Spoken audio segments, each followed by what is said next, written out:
Hey book friends, welcome back to the channel. So are you the type of thriller reader that gets a little bit overwhelmed, maybe even squeamish at times with some of the content in thriller books? Things such as like violence or sexual content or even just like blood and gore.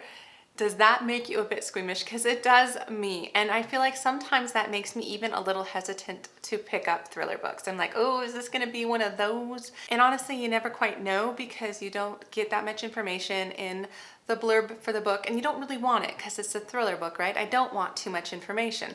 So I feel like I'm always a little tentative when I walk into thriller books for that reason. So in today's video, I'm going to be recommending a number of books that don't do that. Thriller books that really have amazing characters or plot twists or just suspense. I feel like I'm recommending really suspense thriller books more than like psychological or gritty type thriller books. So stay tuned if you want to hear my recommendations. Stay tuned if you are like me and get a little bit squeamish with your thriller books. I have some great recommendations.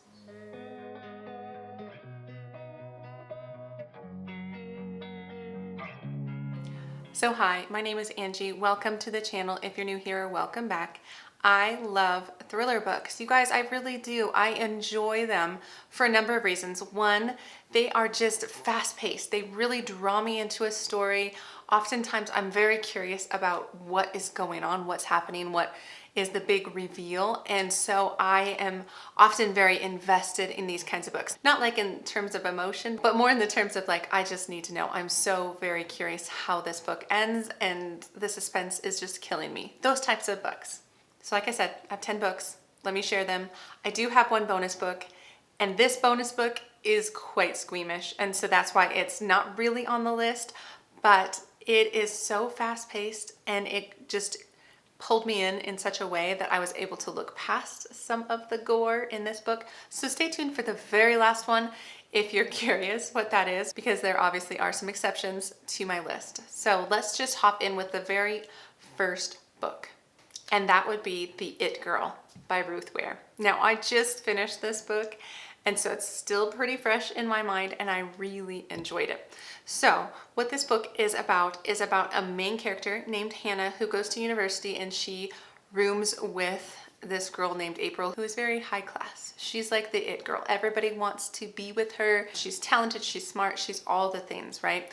And then one night April is murdered and Hannah is involved in the conviction of the man that went to prison for her murder. Now fast forward to present day, Hannah's an adult, and some things have surfaced about the murder of her friend April and kind of reopens some things. And you dive back into what actually happened. And you guys, I really enjoyed it. It was a very fun thriller. I really enjoyed the character of Hannah. I felt like she was very relatable. Like she was just an average kind of girl going to university who happened to room with someone kind of extraordinary and have a friend group that kind of developed out of that. So I enjoyed it. It was really good. Okay, the next book is 9 Lives by Peter Swanson. So this was the first Peter Swanson I tried and I really liked it.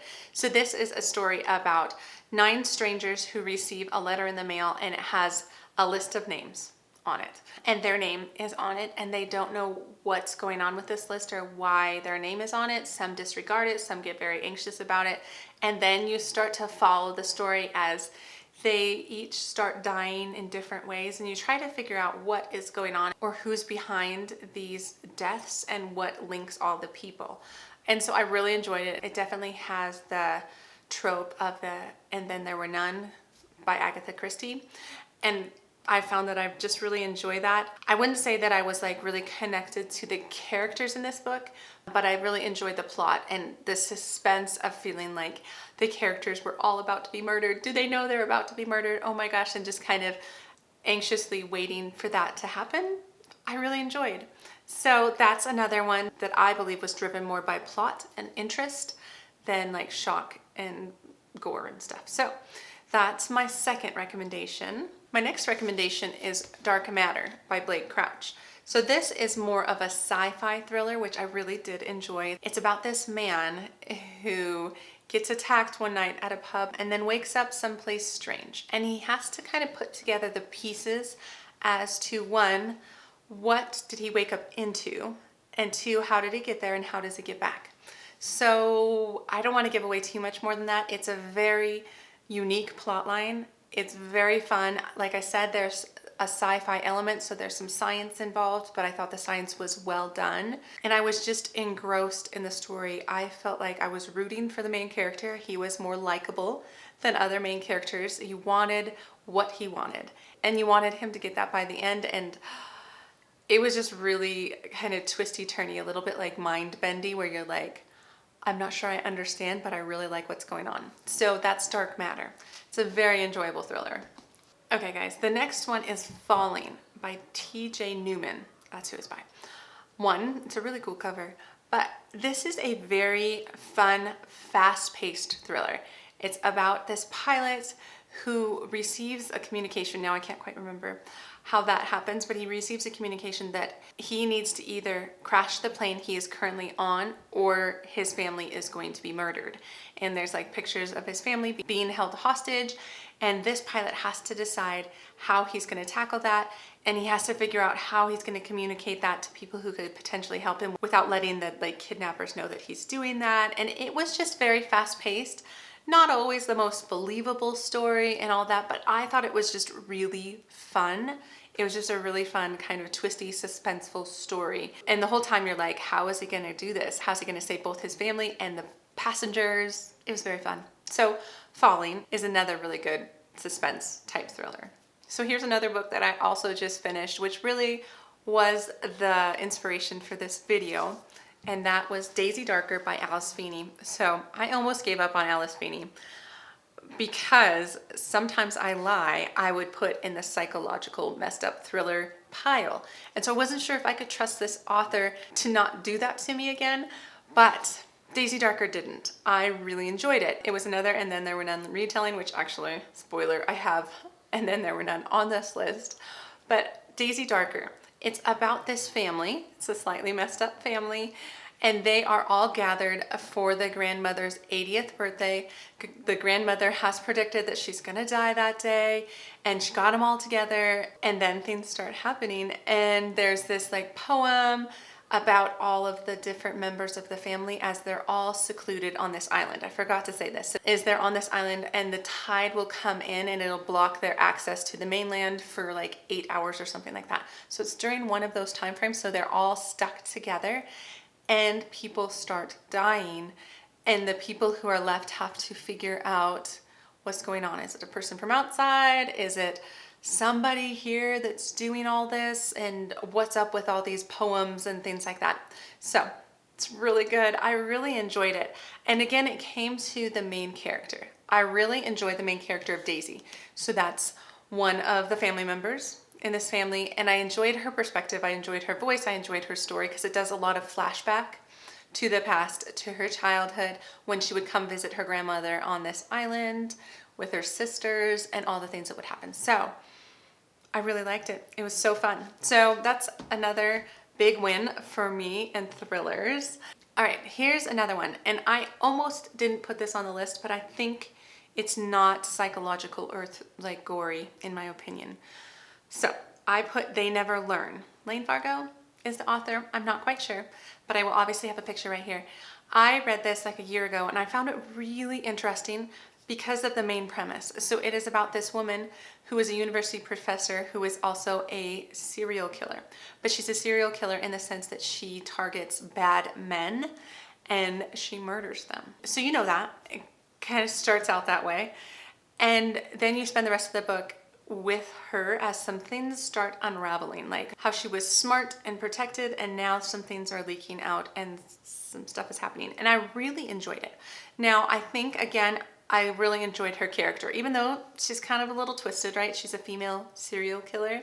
So you'd think that that would be like a head I wouldn't want to be in. But I thought the writer did just an excellent job of writing her voice, and also just some of the twists I really enjoyed. So check that out if you haven't read it yet. Okay, another suspense type thriller.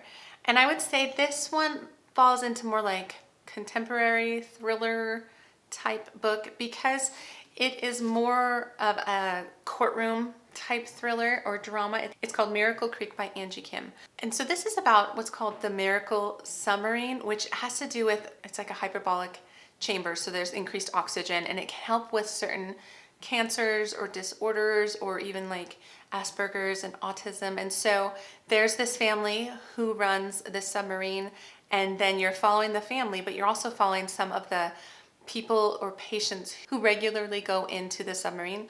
And then there's one day where there's an accident, there's an explosion, and people die. And the question is, was it an accident, or was one of the family members of one of these highly disabled children responsible? So the narrative really asks some of those harder questions, but I would still put it in like thriller, suspense, mystery, maybe more mystery. It's a slower book, so I wouldn't call this a fast-paced read, but I found it very thought-provoking and really interesting, and I wanted to know in the end who was responsible. So it was a really good book. I really enjoyed it. So I would recommend that one as well. So I do have a couple Riley Sager books. So I enjoy his writing for the most part. There's only been a few that I've found to be not as good, and I really think this is one I need to reread because upon initial reading, it wasn't exactly what I expected, but it did the job for suspense thriller for me. And I loved that. And it has a little paranormal aspect to it, which you know that from the blurb, so I'm not giving anything away there. But it's about this girl who comes back to her family home, the family home that her and her family had to like flee in the middle of the night due to like ghostly activity in her childhood. And then her father goes and writes like this bestseller about this haunted house. So now she's an adult, she has inherited the house, and she is like a fixer-upper type person, and she goes back in saying like she's not scared, she can totally handle this house and all the things that come with it. She does not believe it's haunted, she believes her father lied. And you do a timeline jump, and I liked it because it did a timeline in the sense of it was the past timeline was actually her father's book, which adds an extra element that I liked because you're not sure if he's reliable. So that was just entertaining for me, and the way it all concluded was very suspenseful. It was very like turn the pages as fast as I could sort of book. And so I really did enjoy this book, which is Home Before Dark, which I'm not sure if I said that out loud, but Home Before Dark by Riley Sager, as well as Lock Every Door. So Lock Every Door is such an interesting book, and when I first read it, I loved it. I loved the twist at the end. I know some people just really dislike it. I don't see why. I think it's a really good book. So it's about this girl who's kind of down on her luck and she needs a place to stay. And then there is this ad that says that somebody can come and be an apartment sitter. And I think you make money for it at this famous place called the Bartholomew. And so she decides to do that. There are some weird rules, like you can't have people over, you have to be back at certain times. And she decides she's just is so desperate that she'll take it, right? And then she starts living in this apartment. She meets some of her fellow neighbors, including another single girl who lives downstairs. And things start happening, weird things. A friend goes missing or not missing. It's all very confusing. And it's so good. Like, I was just on the edge of my seat the whole time I was reading this. I was anxious inside. I was like, I want to know what happens. I really did enjoy her character. I didn't think she was all messed up. I thought she was just kind of like a normal person down on her luck sort of character. So good. I really enjoyed it. So that's another one. And then one more on this list, and I already mentioned it. So that's the original. And then There Were None by Agatha Christie. Such a good book. This is one of the few Agatha Christie books that doesn't have a detective leading the story. It's again, a group of people are called to an island mysteriously. They all get different letters. The letters say kind of different things. They arrive at the island and things are not exactly as they expected. And then people start dying. And again, it's that what's happening? Is it somebody here? Is there someone on the island? Is one of the group murdering people? Like, what's going on? And I enjoyed it. The whole time I was guessing. Like, I feel like Agatha Christie, of the other ones, has an even better way of like crafting her characters and crafting the situation to make it so that the whole time I was like, oh my gosh, this person did it. Nope, they died. This person did it. Nope, they died. So that was just really fun for me. I really enjoyed it. I like the chase of the like mystery of it all. So the original, you should read this if you haven't. I really, really enjoyed it.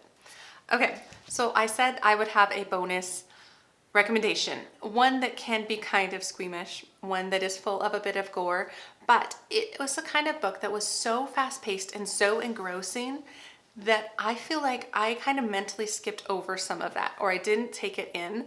Like some people were like, oh my gosh, that's too much for me. And I just didn't feel that way because of the story. So that book is No Exit by Taylor Adams. You guys, this book is so good. It's about this girl who is on her way home for she's a college student. She's on her way home for Christmas break. She's going to see her mom who is sick, but she is driving over a pass in a snowstorm and her car is not reliable. Either the road closes or she has to pull over at a rest stop and stay for the night. And there's a small group of people already at the rest stop who are doing the same. And so she's trying to charge her phone. There's no cell service, stuff like that. The thing about it though is this is set in a very short time frame, like just an overnight. So not even a full 24 hours, just an overnight. And so much happens because early in the book, she finds a girl, a small young girl trapped in the back of a van who has clearly been kidnapped. So then she knows one of the people in the rest stop, which she thought they were all just kind of nice and fine people, one of them is a kidnapper. And she has to figure out how to rescue the girl, how to not get caught, and things go bad quickly. And it's so good. It's so fast paced. It is gory. Just know that. So I feel like if you know that going in, you'll do better. I didn't know that, but again, it was such an engrossing story that I didn't really care, which is rare for me. I feel like gore is on my lower end of things that bother me. I feel like kind of that psychological up in your head sort of stuff bothers me more, as well as kind of like sexual content. That I don't like that. I don't enjoy that in my thriller books. And so gore is kind of borderline for me, but I know that's not the case for everybody. So those are my recommendations, you guys. If you are a little bit squeamish, if you sometimes are unsure if you want to pick up thriller books because you don't want to read things that just are over the top for you, try these books out. Let me know down below if you agree with my choices. Let me know down below if you want to add any extra books to this list for other slightly squeamish thriller readers out there. But otherwise, guys, I hope you enjoyed it. If you did, give the video a thumbs up and subscribe to the channel if you want to. And I will see you in the next book video. All right, guys, take care.